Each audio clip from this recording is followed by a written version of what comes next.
YTN 라디오 생생경제 함께하고 계신 지금 시각 3시 32분 지나가고 있습니다. 자, 두 분 마음껏 싸우시라고 제가 오늘 아주 중요한 주제, 뜨거운 주제 가져왔습니다.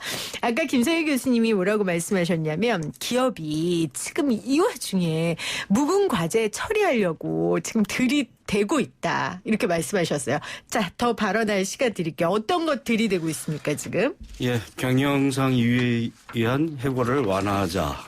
예, 특별 연장근로 요건을 완화하자. 법인세를 내리자. 뭐 이런 얘기들을 하고 있는데요. 다 쟁점이 됐고 쟁점이라서 이 어느 수준에서 정리가 된 일인데 다시 한번 그 문제를 제기하고 있다고 생각합니다. 근데 이게 이제 코로나19로 인한 경제 위기를 극복하는데 어떤 도움이 될 것이냐.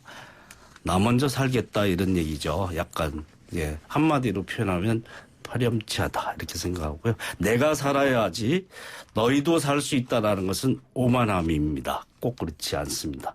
기업이 살고 사실 노동자가 죽는 일이 많이 발생했었죠. 옛날 위기 때마다 그런 일이 발생했기 때문에 이번에는 같이 더불어서 살 수 있는 방법을 택해야 된다라는 거죠. 미국도 또 이탈리아도 프랑스도 경영장에 의한 해고를 오히려 제한하는 조치를 취했습니다. 완화하는 게 아니라 이런 위기에 노동자 자르고 그다음 기업만 비용 줄여서 살아남는 것은 그것은 상생의 방법이 아니다라는 거죠. 네. 그 대신 고용을 유지하는데 또 임금 상실에 대한 지원책은 더 높여서 주는 거고 그 조건이 경영장에 의한 해고를 하지 마라. 네. 최대한 노동자를 유지하고 소득 상실을 만들어내지 않도록 하되 기업에 대해서 그만큼 지원을 하겠다. 이런 네. 방법입니다. 자, 파렴치하다라고까지 표현하셨어요. 자, 최승도 원장님. 사실 묵은 문제를 해결하려고 하는 건 정치인들이에요. 뭐냐면 이제 복지, 기본소득 뭐 이런 거를 이 경제 위기에 끌고 나와가지고 복지를 강화하겠다고 얘기를 하는 거 보면 네. 그거야말로 묵은 과제를 이번에 전시하겠다 뭐 이런 건데요. 이 사실 우리가 되돌아보면 경제 위기가 10년마다 왔어요. 97년 외환위기 때가 있었고 2008년도에도 있었는데 우리가 97년대 김대중 대통령이 굉장히 절실하게 이 문제, 경제 위기를 해결하기 위해서 굉장히 진정성 어린 노력을 많이 했었어요. 되돌아보면 가장 정치적으로 예민했던 부분이 바로 노동시장 유연성이었는데 네. 그 전에는 굉장히 정치적으로 싸우다 보면 노동시장이 굉장히 경직적이 될 수밖에 없는데 위기를 닥치고 나니까 해법이 없다. 그래서 노동시장의 유연성을 좀 강화하자. 그래서 김대중 대통령이 노동시장 유연성 강화에 그런 적극적으로 이 문제를 해결해 나갔죠. 그러면서 이 경제가 유연성을 회복하면서 어느 정도 경제가 돌기 시작하고 다시 일자리가 늘어나는 그런 선순환을 만들기로 부분이 분명히 있잖아요. 근데 그럼에도 불구하고 지금은 뭐냐면 계속해서 경직적인 상태로 시스템이 고장 나갔단 말이에요. 그러면 위기가 왔으면 과거에 정치 싸움 할 때는 하던 거였지만 이 위기를 돌파하기 위해서는 그런 경직적인 시스템으로 할 수가 없다. 그렇다면 당연히 유연성을 강화해서 이 위기를 극복해 나가야죠. 그래야지 누군가는 물론 그 위기 구조조정 과정에서 직장을 잃을 수도 있습니다만 그래야만이 새로운 일자리가 만들어지고 또 새로운 가치를 창출하고 생산도 하고 그래야 소득도 생기고 그래야 또 우리 가정이 또 살아남지 않겠습니까? 네. 이런 면에서 우리는 이 경제 시스템의 보완 차원에서 유연성을 강화하는 개혁 이 부분은 과거 우리 김대중 대통령이 했던 그러한 기억을 해보시면 이게 물론 아픈 부분이 있어요. 하지만 그 아픔 때문에 그 구조조정 때문에 살이 돋아나고 새로운 일자리가 생긴다는 걸 네. 알았던 거죠. 자, 이 부분이 필요하다는 겁니다. 이 논의는 사실 김대중 대통령 이후부터 지금까지 하고 있는 논의니까요. 제가 조금 더 구체적으로 그럼 두 분께 질문을 드릴게요. 이 신종 코로나 바이러스 감염증, 그러니까 코로나19 사태 때문에 경총하고 그리고 어디였죠? 정경련. 정경련하고 두 군데에서 제안을 했는데 경총이 37페이지 분량의 건의서를 냈어요. 경제노동 관련 8대 분야의 40개 개선 과제를 추려서 소개했어요. 한 가지는 그중에 대표적인 게 법인세 최고 세율을 OECD 평균 수준인 22%로 인하해야 한다고 주장했거든요. 이 시점에 이 주장을 한 배경과 이유는 일단 무엇일까요? 우리 원장님. 지금 우리가 세금 내는 것도 사실 힘들어요. 네. 그래서 저는 경총이 정치권 눈치 보느라고 조금 톤다운을 시켜서 얘기를 했다고 보는데. 오히려 톤다운을 시켰다. 네, 지금 상당히 기업들은 사실은 매출 절벽이라 이렇게 한가한 얘기할 상황이 아니에요. 지금 당장 세금 낼 돈도 없는데, 그러니까 사실은 세금을 상당 기간 유예해줘야 돼요. 이런 상황에서는. 그래서 왜냐하면 이 매출이 거의 90%가 날아간 상황에서 무슨 세금을 내겠어요, 지금. 이제 그런 상황이기 때문에 이 경총의 이러한 다급함, 기업이 다급함을 경총이 상당히 우회적으로 표현했다, 이렇게 보여지고요. 저는 이번 총선 이후에 엄청난 부도 사태라든가 그 구조조정, 기업이 압박을 받고 있는 많은 기업들이 사실은 어렵다는 말을 쉽게 지금 못하고 있는 상황이 있는데 이런 상황이 아무래도 4월 중순 이후에는 쏟아져 나올 가능성이 있다고 봅니다. 그래서 이런 상황에서 기업들이 가지고 있는 절박함을 사실은 다 표현하지는 않았다. 오히려 22% 인하해야 한다는 주장도 눈치를 보고 좀 살짝 한 거다. 그렇죠. 왜냐하면 너무 많잖아요. 그리고 사실은 다급한 기업들을 다 대변하기는 어려우니까 상징적인 부분 몇 가지를 이야기한 것인데 이 세금 부담이 지금 사실은 장기적인 세율 문제뿐만 아니라 당장 세금 낼 돈도 없는 기업들이 당장 세금을 유예해줘야 된다. 인하 수준이 아니라. 그렇습니다. 그 말씀이신 그래서 거죠. 유예해야 될 것이 상당히 많거든요. 이제 이런 부분들은 아마 세부적으로 논의하면 굉장히 많이 나오지 않을까 싶어요. 자, 김성희 교수님. 법인세 논쟁을 다시 할 필요는 없을 것 같은데 하여튼 실효세율로 따지면 우리는 미국보다 낮습니다. 그리고 그래서 사실은 법인세가 높아지는 게 이제 재벌일수록 매출액이 큰 거대 기업일수록 높기 때문에 사실 중소기업이나 이런 데 있어서는 세율이 굉장히 낮은 편이고 그걸 면제해야 되는지 그 중소기업을 살리기 위해서 유예해야 되는지에 대한 판단도 곧 내려질 거라고 생각하는데요.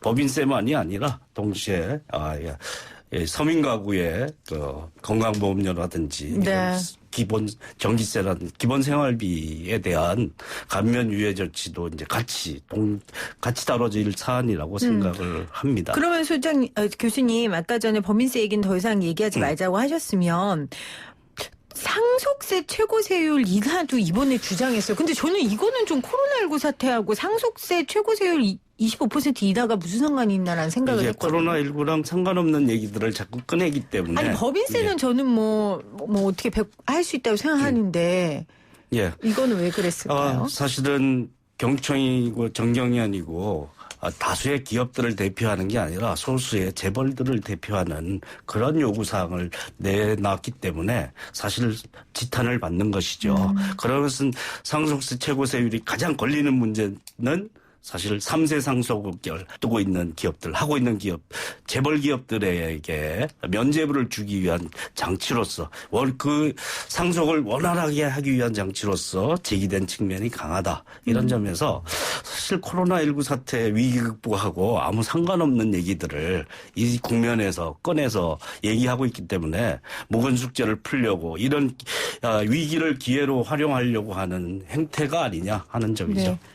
제 말이 틀렸습니까? 위기 극복과 상관이 없는 것 같다, 상속세. 우리 기업계가 지금 무너져 내려온 게 하루 이틀이 아니잖아요. 그러니까 우리가 최근 한 2년 가까이 많은 중소기업인들이 우리나라를 떠났습니다. 근데 그 내용을 들여다보면 대부분 이 상속세 문제가 굉장히 핵심 이슈였어요. 그래서 기업일 싱가포르라든가 미국이라든가 상속세 부담이 상당히 낮은 쪽으로 많이 옮겨갔는데 경총이 이런 주장을 한 건 뭐냐면 경총이 이 중소기업, 대기업 할 거 없이 이 전반적인 기업에서 사실은 그 작은 기업일수록 그러한 상속 문제가 굉장히 예민하게 작동을 합니다. 그러다 보면은 우리나라에서 자금이 이탈하는 문제, 이게 외국 자본만 이탈하는 것이 아니라 국내 기업들의 자금도 이탈하고 있기 때문에 이 기업인들에게 그러면 한국에서 계속 사업할 수 있도록 해주는 그러한 부분이 장기적으로 굉장히 중요하다. 그 부분은 일자리가 당장 없어지는 효과이기 때문에 중소기업이라 하더라도 적어도 100명, 50명, 뭐 많은 게 200명 하는 기업들도 많이 있거든요. 네. 이제 이러한 일자들이 지켜질 수 있는 방법이 뭘까? 이런 차원에서 계속 주장을 해왔던 것이고요. 이번에 사실 그 한미 그 달러 네. 상당히 큰 좋은 호재가 우리 경제 뉴스로 왔는데 그러한 부분에서 이 외국 자본, 그러니까 이 투자 자본이라는 것이 국내에서 빠져나가지 않도록 하는 그러한 유인책으로서 상징적인 부분이 바로 법인세와 네. 상속세다. 그런 차원에서 경총이 이것을 주장한 것이다. 이렇게 이해하시면 좋을 것 같아요. 그러니까 우리나라의 기업들의 좀 대다수가 총수 경영을 하고 있고 그러다 보니 이 기업의 경쟁력을 강화시키기 위해서는 법인세라든지 상속세 부분이 좀 인하돼야 되기 때문에 그런 부분에 있어서 늘 하던 이야기를 이번에 조금 더 한 것으로 이해하면 된다라고 제가 이해를 하면 되겠습니까? 뭐 정확한 것은 아니지만 네. 이게 보시면은 이래요.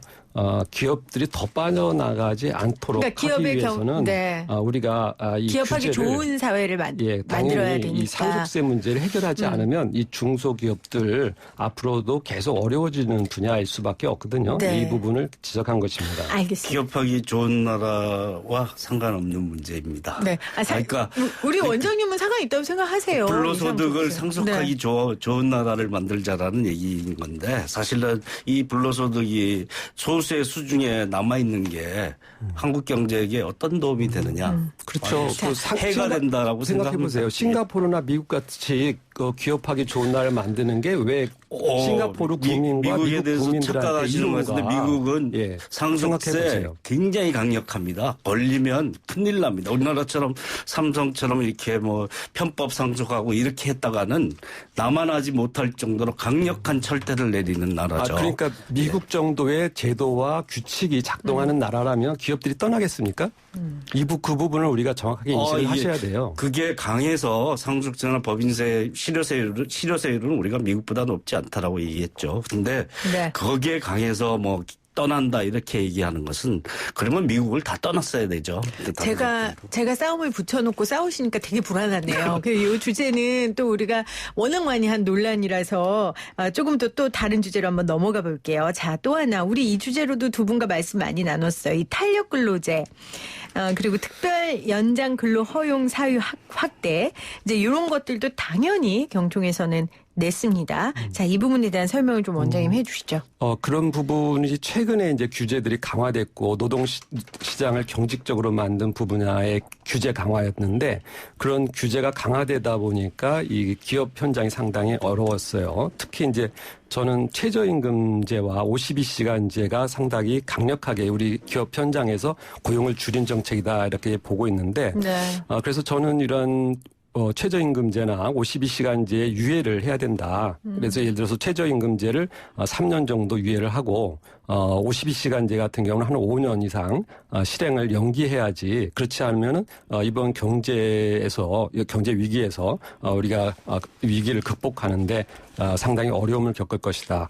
특히 해서 이러한 탄력 근로라든가 이러한 그 각종 노조를 위한 정책들, 네. 소수 근로자들을 위해서 우리가 강화했던 그런 규제들을 이번에 좀 완화해서 이런 것 사실은 좀 근로자 친화적인 친노동자 정책을 써야 되겠다. 그러니까 한마디로 더 많은 사람들이 일할 수 있고 더 많은 노동소득이 나올 수 있도록 가야지 노조 특히 몇몇 사람의 노조 계층을 위한 그러한 정책은 이번에 좀 유예를 할 필요가 있다는 그런 말씀입니다.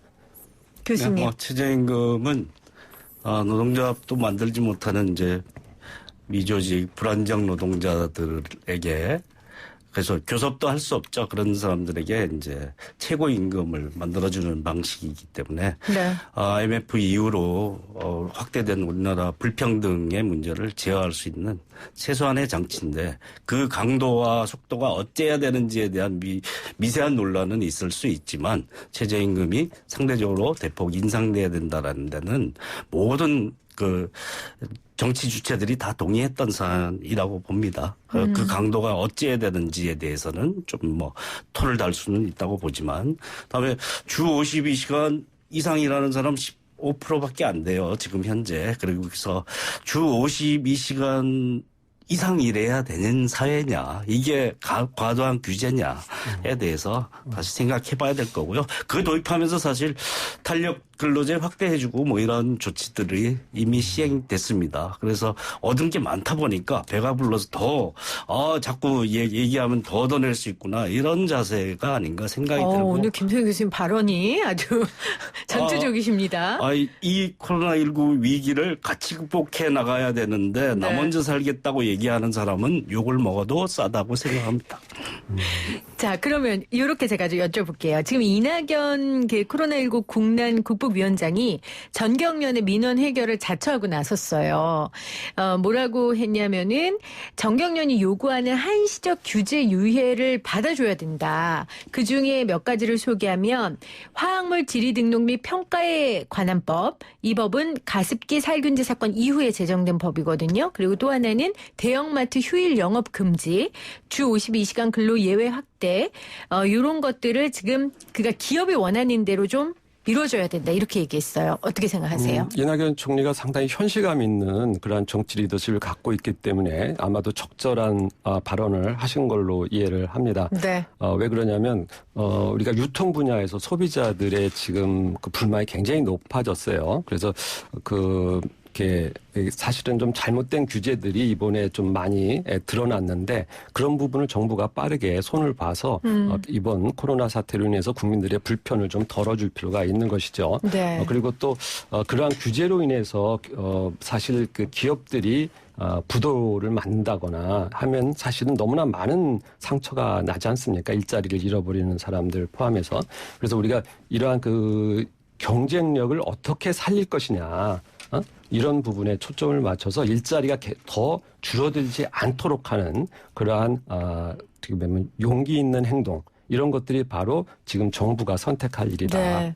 이런 말씀입니다. 그래서 사실 그 정치적으로는 뭐 이런 것들이 욕을 먹을 수도 있어요. 왜냐하면 노조라든가 이런 기득권을 가진 사람들한테는 이게 욕먹을 일이지만, 사실은 용기 있는 정치인이라면 지금 노조한테 욕먹는 것을 감수하고서라도 과거 김대중 대통령이 했던 것처럼 자신 있게 이 노동시장의 유연성을 높이는 그러한 선택을 해야 된다. 그것이 바로 우리나라 국민, 개인, 가족을 지키는 일이다, 이렇게 볼 수가 있습니다. 지금 회사에서 잘리거나 일거리가 없거나 그래서 위험해지는데 더 유연하게 해서 해고를 쉽게 하자, 쉽게 자를 수 있게 하자, 이거는 지금 거꾸로 가는 거죠. 지금 위기 극복을 위해서 해야 될, 오히려 그런 것을 해고를 자제하고 같이 살 수 있는 방법을 최대한, 그것을 정부가 촉구할 수 있는 정책 지원을 더 강화하고, 이런 방향으로 가야 되는 설계도를 가져야 되는 것이고요.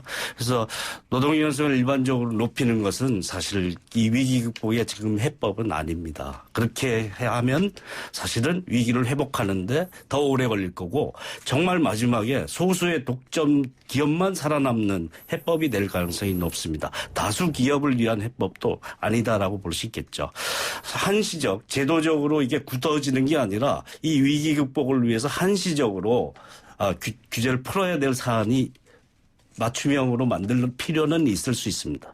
그 한시적 유예나 제한 조치에 소수가 더 힘을 강화하는 방향으로 독점화 심화될 그런 우려가 있는 사안으로 가서는 안 된다. 대형마트 규제 문제는 신중하게 고려해야 되죠. 소상공인들이 훨씬 힘든데 이쪽을 더 힘들게 하는 정책을 동시에 써야 되겠느냐. 그게 지금 필요한 거냐에 대해서 정책의 장단점을 잘 생각해보고 평가해야 될 사안이고요. 그래서 지금 현재 위기 극복을 위해서 꼭 필요한 생산을 위해서 해야 될 완화 조치가 필요하다면 한시적 조건하에서 할 수도 있다고 보는데, 그게 사실 꼭 필요한지에 대해서 엄밀히 판단해야 되는 것이고요. 그 기업에 대한 생산에 대한 그 한시적 유예 조치만이 아니라 소득 상실에 대한 한시적 유예 조치도 있어야 되는 거죠. 해고를 최대한 자제하게 하고 소득 상실분을 최대한 줄이고, 그것이 정부의 지원을 통해서 강화된 지원책을 통해서 기업도 살고 노동자도 살고 또 사업소득자도 살 수 있는 그런 방법을 구사를 해야 되겠죠. 네.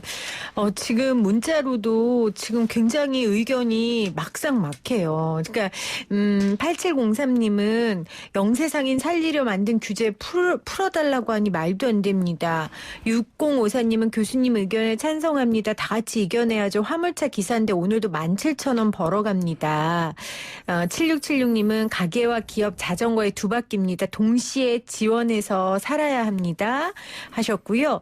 6583님은 대기업 따라 다 넘어가는 거다. 이렇게 말씀을 해 주셨고, 또 3254님은 껍데기가 강해지기까지 수많은 알갱이들이 쉬지 않고 노력한 결과 아닐까요? 이럴수록 상부상조해야죠. 2573님은 택시기사입니다. 저희도 어렵지만 기본소득 주는 거 반대합니다. 언제까지 정부에서 이렇게 할 건가요? 국민들 버릇 나빠집니다. 또 이렇게 문자 보내주신 분들도 계십니다. YTN 라디오 생생경제 오늘 동창토론 코로나19와 관련된 여러 가지 노동시장의 이슈들 그리고 경영계의 이슈들 이야기 나눠봤습니다. 두 분 마지막으로 지금 위기 상황이고 어려운 상황 가운데 우리 기업이 어떻게 해야 할지 우리 기업의 의무에 대해서 두 분께 좀 짧게 듣죠. 네, 기업은 살아남아야 됩니다. 살아남아야 한다. 네, 그게 성공하는 거예요. 그래서 그런데 그 살아남는 게 뭐겠어요? 경쟁력이거든요. 그래서 시장에서 통할 수 있는 방식으로 빨리 환경 변화에 적응해 나가고요. 거기에 따라서 그렇게 살아남아야 일자리를 또 제공도 하고 우리 사회에 기여하는 것입니다. 그래서 죽은 기업은 사실은 성공한 것은 아니죠. 그래서 이번 위기 어렵지만 살아남기 위해서 기업들도 부단히 애를 쓰고 있는 것은 누구나 다 알고 있습니다만 좀 더 분발해서 네. 위기를 잘 극복해야 된다 이렇게 말씀드리고 싶습니다. 네, 살아남으라는 그런 깊은 조언을 기업에게 주셨습니다. 김성인 교수님. 예, 좀 오래 갈 것 같다는 우려가 있죠. 전 세계적으로 성장률이 엄청나게 떨어질 가능성이 있다. 대불황까지도 예고되고 있는 상태에서 기업들이 생산적 재원에 있는 재원들을 다 생산적으로 활용할 수 있도록 총력을 기울이는 게 필요하고요.